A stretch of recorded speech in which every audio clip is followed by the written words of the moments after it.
Tonight, sticker shock at the pump. With gas prices rising at a near record rate, the White House says it's considering tapping into America's strategic oil reserve. I'm Russ Mitchell. Also tonight, battle for Libya.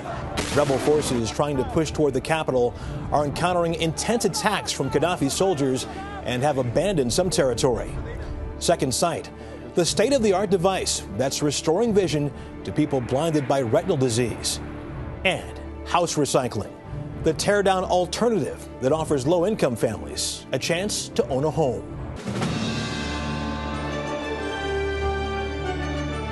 This is the CBS Evening News with Russ Mitchell. And good evening. If you have purchased gasoline in the past few days, you know the story.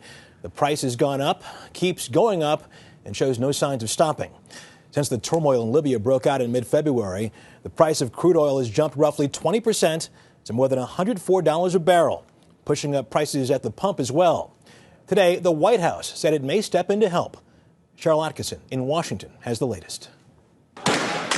It's the strongest suggestion yet that unrest in the Middle East might lead the Obama administration to tap the nation's oil reserves. The news came from the White House chief of staff. The issue of the reserves is one we're considering. I think there's no one who doubts that the uncertainty in the Middle East right now has caused this tremendous increase in the last number of weeks. Gas prices averaged $3.51 a gallon nationwide, up 15 cents in the past week, 78 cents over a year ago. $65 for gas is pretty unbelievable. And maybe at $5, when it gets to that point, I won't want to drive anymore. So we'll see. I drive for a living, so it definitely affects my job. So I'm currently looking for another job just because of this. The U.S. stored supply of oil, called the Strategic Petroleum Reserve, contains 727 million barrels. That's enough to keep the nation powered for a couple of months. Those who want oil released from the reserves now say it would calm spiking gas prices so an economic recovery isn't threatened. After Hurricane Katrina, 30 million barrels were released. Oil prices dropped 3.7%. During the first Gulf War, 34 million barrels were released, and in one day, prices dropped 33.4%. But some economists say the oil reserve should be saved for a true emergency, and this isn't it. I think it's premature to open up the Strategic Petroleum Reserve. I don't think it's going to make a big difference with respect to prices. And I think at this point we can digest these prices. Maybe so, but it doesn't go down easy. As a student, it's kind of tough to be able to pay the bills and pay these kind of gas prices. Right now, the average price of gas is still 61 cents below the record set in July 2008 of $4.11 a gallon. Russ? At least some good news there. Cheryl Atkinson in Washington, thank you very much. The pain at the pump is having a huge effect on businesses, especially small ones. Seth Doan has the story of one company that's literally been moving in the right direction, but is now dealing with a bump in the road. The phones are finally ringing again at Oz Moving and Storage. The company hung on through 2 years in a housing slump when few people were moving. With the economy showing signs of life, General Manager Nancy Zafrani is crossing her fingers. My confidence meter is up. It feels like things are back on track or getting back on track. But now gasoline prices are up too. Gas is highest in California, where the average is $3.88 a gallon. In New York, it's $3.69. Oz Moving operates in both states. Our business runs on gas. Every mile counts. For Oz, with its 50 trucks, price shocks have immediate impact. Every dollar increase in the price of gas adds 20% to its operating costs. And they're already squeezed by higher prices. From heating oil up 36% since October to paper used in cardboard boxes, up 15% since last year. Like many small companies, you're looking at a guaranteed price. Passing those rising costs on to customers isn't an option. Competition is just too fierce at this point. So that means a shrinking bottom line. If we're not profiting, we're not able to grow. We're not able to expand. We're not able to hire new employees. Small businesses like Oz have created 70% of all new jobs in the last decade. But for them, as the price of gasoline goes up, the likelihood of any new hiring goes down. It's easy math, but has an effect that's hard to calculate. Russ? Seth Stone. Thanks, Seth. Let's turn now to Libya, where rebels and pro-Qaddafi forces continue to battle for the country, city by city. Here's the latest. Qaddafi's troops used helicopter gunships to attack rebels in the town of Bin Jawad. Rebel forces have repelled a counteroffensive in Misrata, that's midway between Tripoli and Qaddafi's hometown of Sirte, and 6,000 people are now estimated to have died since fighting began. Mark Phillips in Tripoli has the latest. The Qaddafi government declared victory in Tripoli today, and it seemed like the whole town dutifully came out to celebrate. People were told government forces were on the counteroffensive, wiping out rebel gains of the past week. The declaration of victory may be premature or it may be wishful thinking, but in this kind of crowd, with this kind of Qaddafi support, it's taken as unquestionable fact. The facts on the ground, though, are a lot less clear. At Bin Jawad, the furthest point of the rebel advance from the east, a government offensive did push back the ragtag rebel forces. Myself, I was like three kilometers away, which is less than 2 miles away from the border of Bin Jawad. And what we get is snipers from sideways and bombs all over, man. They retreated in disarray, but formed up again in the oil port of Ras Lanuf, which they still hold.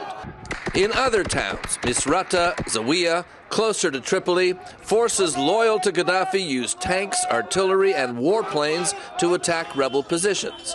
Again, government claims of victory are dismissed by rebels who say they beat back the attacks and even captured government vehicles in the process.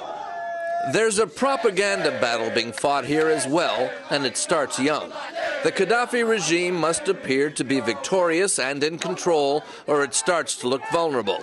Yet even in this Tripoli crowd gathered to celebrate the government's announced gains, there are quiet voices of doubt. On the fringe of the crowd, a man approaches. He doesn't want to be identified, but speaks away from our camera. Most people, even here, he says, don't really believe the government line.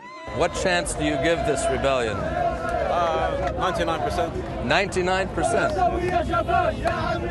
We're very hopeful. We have a just cause. We have a just cause. There's nothing as more powerful as an idea that the time has come for it, you know.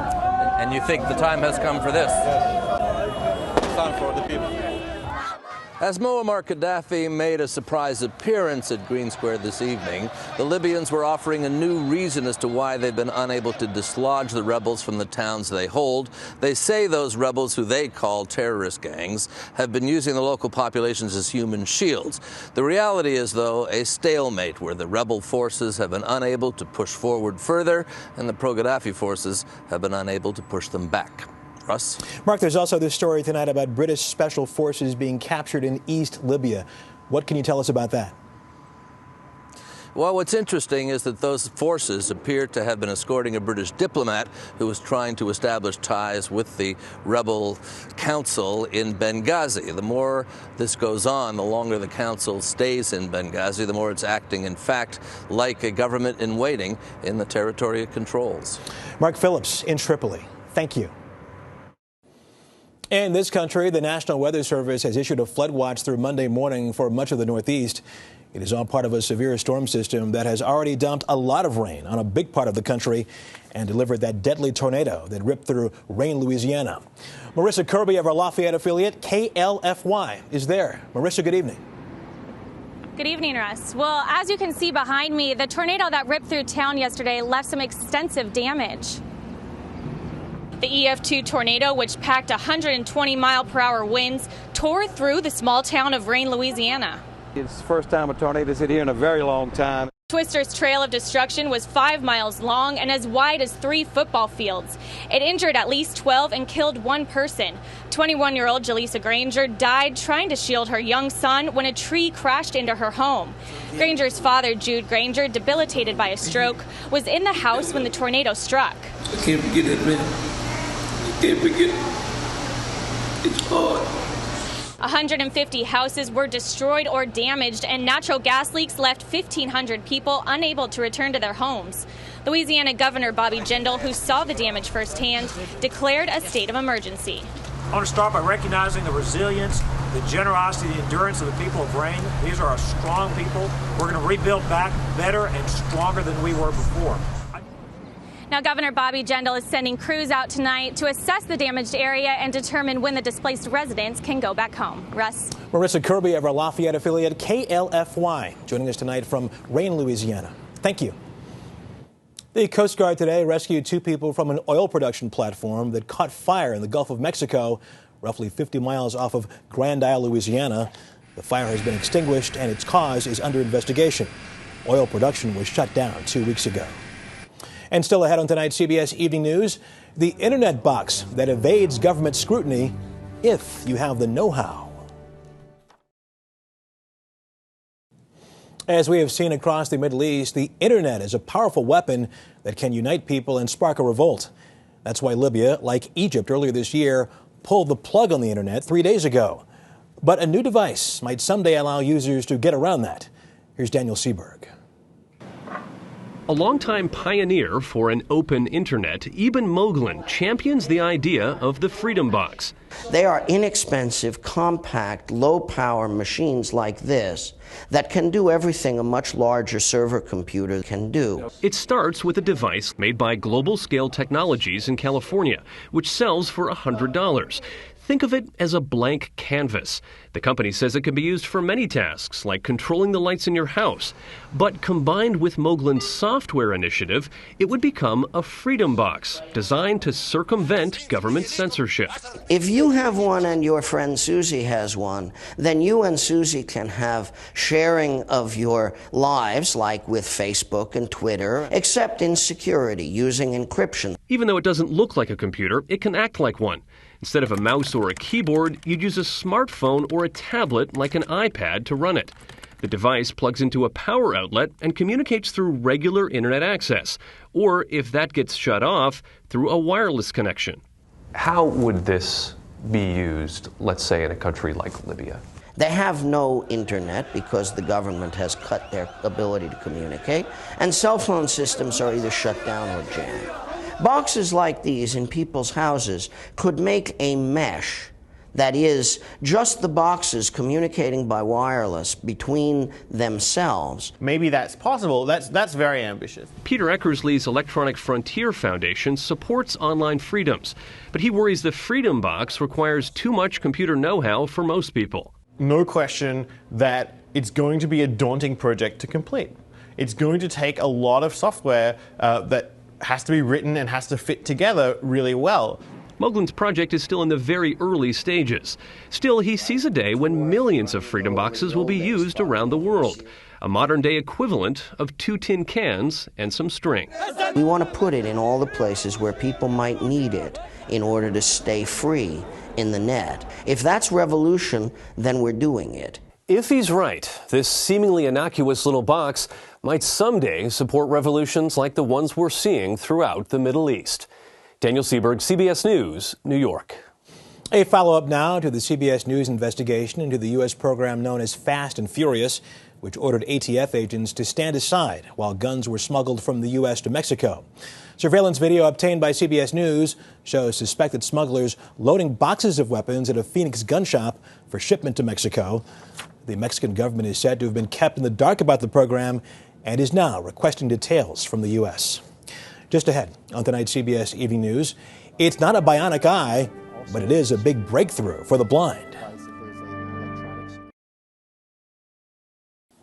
A landmark study into heart disease, the world's #1 killer, is out tonight.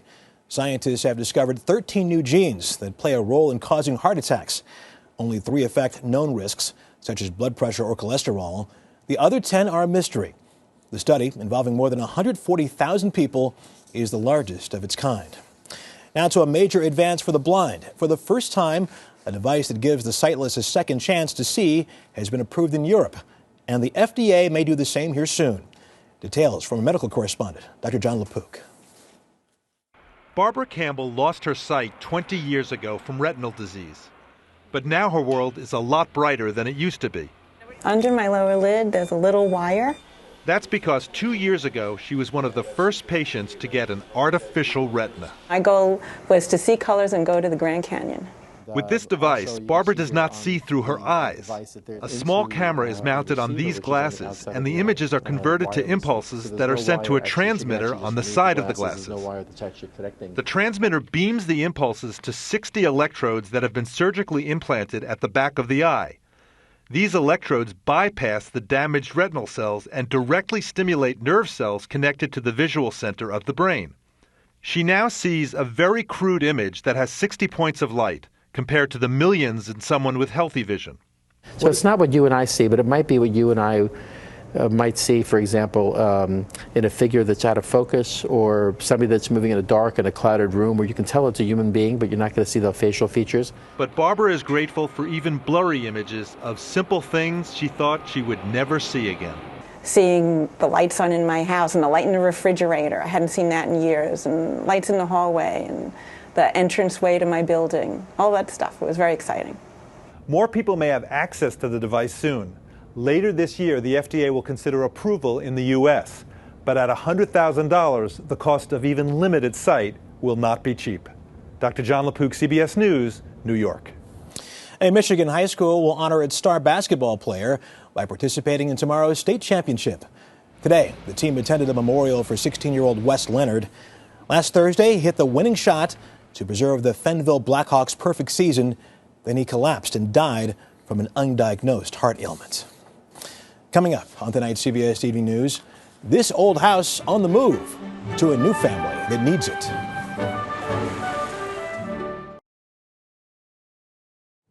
Finally this evening, Americans tear down an estimated 250,000 homes a year, even as many low-income families struggle to find decent housing for themselves. A nonprofit campaign to recycle some of those homes for the needy is tonight's Sunday cover. It's not every day that a 4-bedroom house rolls down the streets of Raleigh, North Carolina, but today is moving day. This house, built in 1978, used to sit across town on the lot where Scott Moore plans to build something more modern. This was the kitchen. Perhaps by fate, at dinner one night, he overheard another couple discussing plans to give their house away. I would much rather donate the house and let them redo the house, move it to another location to where it can benefit another family versus just tearing it down. He worried that all this wood and brick would end up in a landfill. That's a lot of waste of a lot of materials. It's just going to a dump. So his home was brought here to State Street alongside 21 others. Homes saved from landfills, homes that will help save a neighborhood. It's the work of a nonprofit called Builders of Hope. This is a street that was plagued with drugs and prostitution and gangs.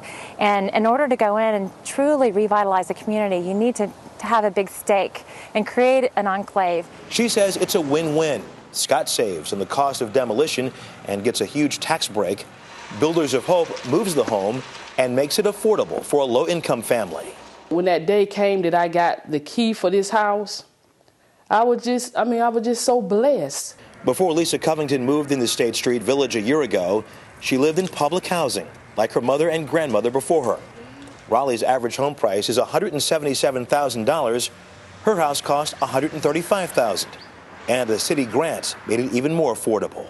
I have a home, something I never really could call my own. See, y'all about to make me cry. So far, Builders of Hope has moved almost 150 homes in cities around North Carolina and in New Orleans. We got to stop tearing down. There are not enough landfills, there are not enough holes in the ground to carry all this debris. In Raleigh, the State Street project is still under construction.